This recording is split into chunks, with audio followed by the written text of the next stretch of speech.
ഏതാനും കമ്പനികൾ ഇക്കഴിഞ്ഞ ജൂലൈ 1 മുതൽ സെപ്റ്റംബർ 30 വരെയുള്ള കാലയളവിലെ, അതായത് Q2 എന്ന് വിളിക്കുന്ന കാലയളവിലെ പ്രവർത്തന ഫലങ്ങൾ ഈ ആഴ്ച പ്രഖ്യാപിക്കുകയാണ്.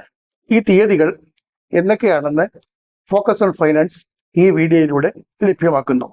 ഇവയ്ക്ക് പുറമെ ഏതാനും കമ്പനികൾ ഡിവിഡൻഡ് സംബന്ധിച്ചും അതുപോലെ സ്റ്റോക്ക് സ്പ്ലിറ്റ് സംബന്ധിച്ചും റെക്കോർഡ് തീയതികളും പ്രഖ്യാപിച്ചിട്ടുണ്ട്.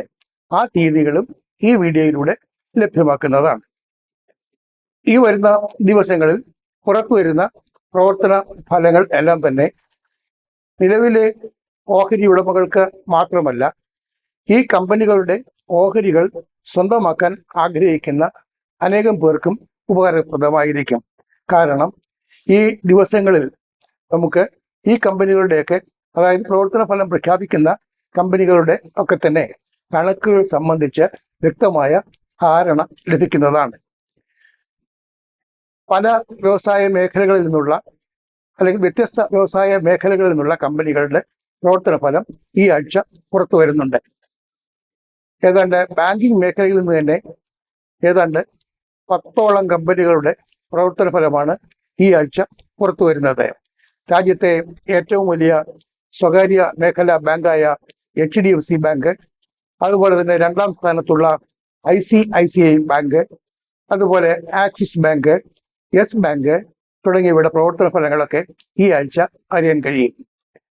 അടുത്ത കാലത്ത് മാത്രം ജപ്പാനിലെ സുമിട്ടോമോ മിത്സുയി ബാങ്കിംഗ് കോർപ്പറേഷൻ ഗണ്യമായ തോതിൽ ഓഹരി പങ്കാളിത്തം സ്വന്തമാക്കിയ യെസ് ബാങ്ക്, അതിൻ്റെ പ്രവർത്തന ഫലവും ഈ ആഴ്ചയാണ് അറിയുന്നത് എന്ന പ്രത്യേകതയുണ്ട്. അതുപോലെ തന്നെ കേരളം ആസ്ഥാനമായുള്ള 2 ബാങ്കുകളുടെ പ്രവർത്തന ഫലം ഈ ആഴ്ച പുറത്തു വരും. ഒന്ന് ഫെഡറൽ ബാങ്കിൻ്റെതാണ്, മറ്റൊന്ന് സൗത്ത് ഇന്ത്യൻ ബാങ്കിൻ്റെതും.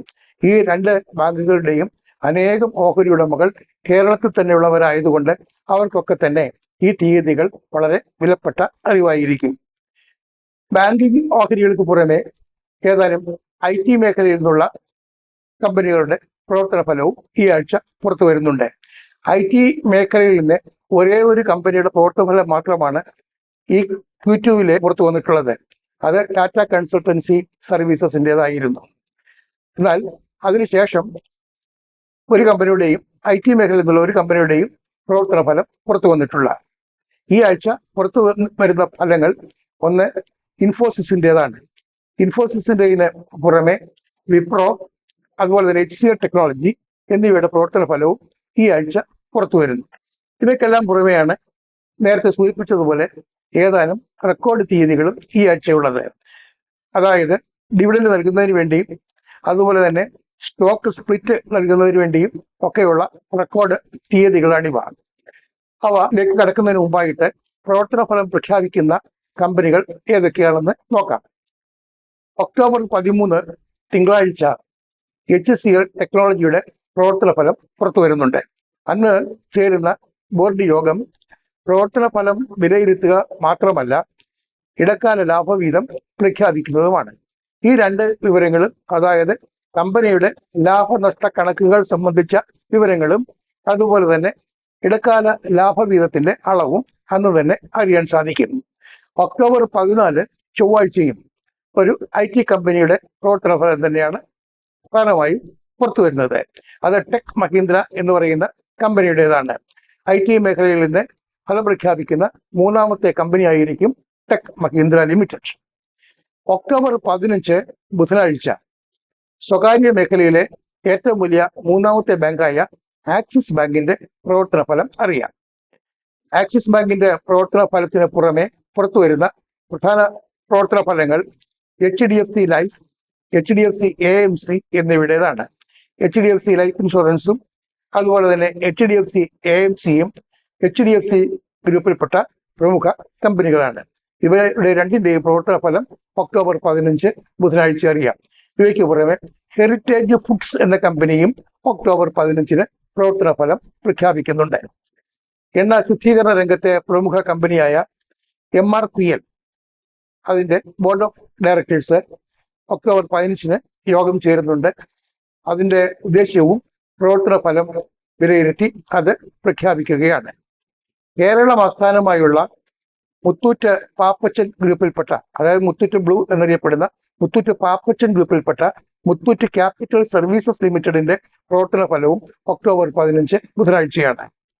ഇതിനു പുറമെ IRFC എന്ന് പറയുന്ന കമ്പനിയുടെ പ്രവർത്തന ഫലവും അതുപോലെ തന്നെ അത് പ്രഖ്യാപിക്കുന്ന ഇന്ററിം ഡിവിഡന്റ്, അതായത് ഇടക്കാല ലാഭവിഹിതവും അത് എത്രയാണെന്നും ഒക്ടോബർ 15 അറിയാൻ സാധിക്കും.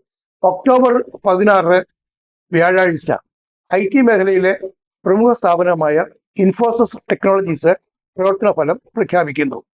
സാധാരണ എല്ലാ ക്വാർട്ടറുകളിലും ആദ്യമായി പ്രവർത്തന ഫലം പ്രഖ്യാപിക്കുന്ന കമ്പനികളിൽ, പ്രത്യേകിച്ചും IT മേഖലയിൽ നിന്ന് ആദ്യമായി ഫലം പുറത്തുവിടുന്ന കമ്പനികളിൽ ഒന്ന് ഇൻഫോസിസ് ആയിരുന്നു. എന്നാൽ ഇക്കുറി അതിൽ നിന്നൊക്കെ വ്യത്യസ്തമായി ഇപ്പോൾ മാത്രമാണ് ഇൻഫോസിസിന്റെ ഫലം പുറത്തു വരുന്നത്. ഒക്ടോബർ 16 വ്യാഴാഴ്ച ഇൻഫോസിസിന്റെ ബോർഡ് ഓഫ് ഡയറക്ടേഴ്സ് യോഗം ചേരുന്നുണ്ട്.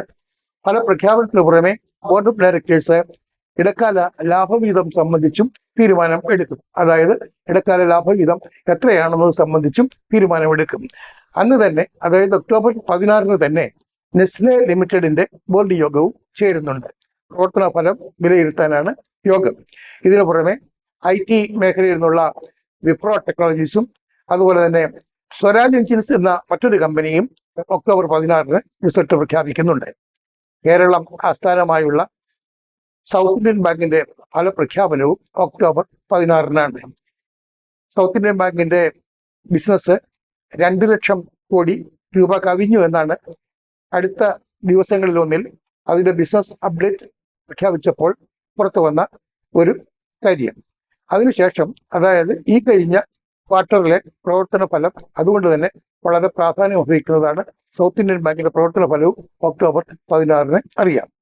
ഒക്ടോബർ 17 ഹാവൽസ് എന്ന പ്രമുഖ കമ്പനിയുടെ പ്രവർത്തന ഫലം പുറത്തു വരുന്നുണ്ട്. ഇതിനു പുറമെ JSW സ്റ്റീൽ എന്ന കമ്പനിയും അന്ന് തന്നെയാണ് പ്രവർത്തന ഫലം പ്രഖ്യാപിക്കുന്നത്. സ്മോൾ ഫിനാൻസ് ബാങ്ക് എന്ന വിഭാഗത്തിൽപ്പെടുന്ന ഒരു പ്രമുഖ ബാങ്കാണ് Ujjivan small finance bank limited. ഈ ഉജ്ജീവൻ സ്മോൾ ഫിനാൻസ് ബാങ്ക് ലിമിറ്റഡിന്റെ പ്രവർത്തന ഫലം ഒക്ടോബർ 17 പുറത്തു വരും. ഇതിനു പുറമെ ഫെഡറൽ ബാങ്കിന്റെ ഉപസ്ഥാപനമായ, അതായത് സബ്സിഡിയറിയായ ഫെഡ്ഫിന ഫിനാൻഷ്യൽ സർവീസസ്, അടുത്ത കാലത്ത് മാത്രമാണ് ഫെഡ്ഫിന IPO വിപണിയിലെത്തിയിരുന്നത്. ഫെഡ്ഫിനയുടെ പ്രവർത്തന ഫലവും Q2 പ്രവർത്തന ഫലവും ഒക്ടോബർ 17 പുറത്തു വരുന്നുണ്ട്. India cements, TTK health care എന്നിവയാണ് അന്ന് തന്നെ, അതായത് ഒക്ടോബർ 17 ഫലം പ്രഖ്യാപിക്കുന്ന മറ്റ് കമ്പനികൾ. ഒക്ടോബർ 18 ശനി എന്ന് പറയുന്നത് രാജ്യത്തെ ബാങ്കിങ് മേഖലയ്ക്ക് വളരെ നിർണായകമായ ഒരു ദിവസമാണ്. കാരണം വളരെയേറെ ബാങ്കുകളുടെ, അല്ലെങ്കിൽ ഇത്രയേറെ ബാങ്കുകളുടെ പ്രവർത്തന ഫലം പുറത്തു വരുന്ന ദിവസം വേറെയില്ല. ഒക്ടോബർ 18 കേരളം ആസ്ഥാനമായുള്ള ഫെഡറൽ ബാങ്കിന്റെ പ്രവർത്തന ഫലം പുറത്തു വരുന്നുണ്ട്. ഇതിനു പുറമെ നേരത്തെ സൂചിപ്പിച്ചതുപോലെ രാജ്യത്തെ ഏറ്റവും വലിയ സ്വകാര്യ ബാങ്കാണ് HDFC ബാങ്ക്, രണ്ടാം സ്ഥാനത്തുള്ള ബാങ്കാണ് ICICI ബാങ്ക്. ഈ 2 ബാങ്കുകളുടെയും പ്രവർത്തന ഫലം പുറത്തു വരുന്നത് ഒക്ടോബർ 18 അവയ്ക്ക് പുറമെ IDFC ഫസ്റ്റ് ബാങ്ക് അത് ഒക്ടോബർ 18 ഫലം പ്രസിദ്ധീകരിക്കുന്നുണ്ട്. പല കാരണങ്ങളാൽ വാർത്തകളിൽ സ്ഥാനം പിടിച്ചുകൊണ്ടിരിക്കുന്നതും ഇതിൽ സ്ഥാനം പിടിച്ചിട്ടുള്ളതുമായ ഇൻഡസ് ഇൻഡ് ബാങ്കിന്റെ പ്രവർത്തന ഫലവും ഒക്ടോബർ 18 പുറത്തു വരുന്നത്. പ്രത്യേക സാഹചര്യത്തിൽ ഇൻഡസ് ഇൻഡ് ബാങ്കിന്റെ ഫലപ്രഖ്യാപനത്തോടെ വളരെ താല്പര്യപൂർവ്വമാണ് നിരീക്ഷകർ ഉറ്റുനോക്കുന്നത്. ഇതിനു പുറമെ ജമ്മു ആൻഡ് കാശ്മീർ ബാങ്ക്, അതായത് JNK ബാങ്ക് എന്നറിയപ്പെടുന്ന ജമ്മു ആൻഡ് കാശ്മീർ ബാങ്ക്, അതിന്റെ പ്രവർത്തന ഫലവും ഒക്ടോബർ 18 പ്രഖ്യാപിക്കുന്നു. നേരത്തെ സൂചിപ്പിച്ചതുപോലെ ജപ്പാനിലെ സുമിറ്റോമോ മിത്സുയി ബാങ്കിംഗ് കോർപ്പറേഷൻ ഗണ്യമായ ഓഹരി പങ്കാളിത്തം ഏറ്റെടുത്തിട്ടുള്ള യെസ് ബാങ്കിന്റെ പ്രവർത്തന ഫലവും ഒക്ടോബർ 18 തന്നെയാണ്. ഈ ബാങ്കുകളുടെ പ്രവർത്തന ഫലങ്ങൾക്ക് പുറമെ ഈ ബാങ്കിങ് മേഖലയിൽ നിന്ന് അല്ലാതെ ഉള്ള ഒരു കമ്പനി അന്ന് തന്നെ പ്രവർത്തന ഫലം പ്രഖ്യാപിക്കുന്നത് അൾട്രാടെക് സിമന്റ് ലിമിറ്റഡ് ആണ്.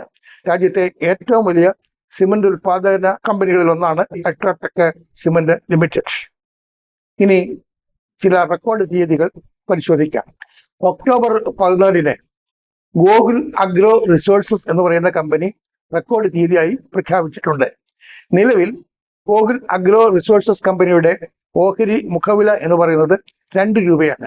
ഈ 2 രൂപ മുഖവിലയുള്ള ഓഹരികൾ ₹1 മുഖവിലയുള്ള ഓഹരികളായി വിഭജിക്കാൻ തീരുമാനിച്ചിട്ടുണ്ട്. ഈ തീരുമാനം നടപ്പിലാക്കുന്നതിന്, അതായത് സ്പ്ലിറ്റ് ചെയ്യപ്പെട്ട ഓഹരികൾക്ക് അർഹതയുള്ള ഓഹരി ഉടമകളെ കണ്ടെത്തുന്നതിന് നിശ്ചയിച്ചിട്ടുള്ള റെക്കോർഡ് തീയതി ഒക്ടോബർ 14 ഒക്ടോബർ 14 തന്നെയാണ് ടാറ്റ ഗ്രൂപ്പിൽപ്പെട്ട ടാറ്റ ഇൻവെസ്റ്റ്മെന്റ് കോർപ്പറേഷനും റെക്കോർഡ് തീയതിയായി പ്രഖ്യാപിച്ചിട്ടുള്ളത്. അതും ഓഹരി സ്പ്ലിറ്റ് എന്ന ആവശ്യത്തിന് വേണ്ടി തന്നെയാണ്. ഇപ്പോൾ ₹10 മുഖവിലയുള്ള ഓഹരി ₹1 മുഖവിലയുള്ള 10 ഓഹരികളായി സ്പ്ലിറ്റ് ചെയ്യാനാണ് ടാറ്റ ഇൻവെസ്റ്റ്മെന്റ് കോർപ്പറേഷൻ തീരുമാനിച്ചിട്ടുള്ളത്. ഈ സ്റ്റോക്ക് സ്പ്ലിറ്റിന് അർഹതയുള്ള, അല്ലെങ്കിൽ ഈ സ്റ്റോക്ക് സ്പ്ലിറ്റിലൂടെ സ്പ്ലിറ്റ് ചെയ്യപ്പെട്ട ഓഹരികൾക്ക് അർഹതയുള്ളവരെ കണ്ടെത്താനുള്ള റെക്കോർഡ് തീയതിയാണ് ഒക്ടോബർ 14.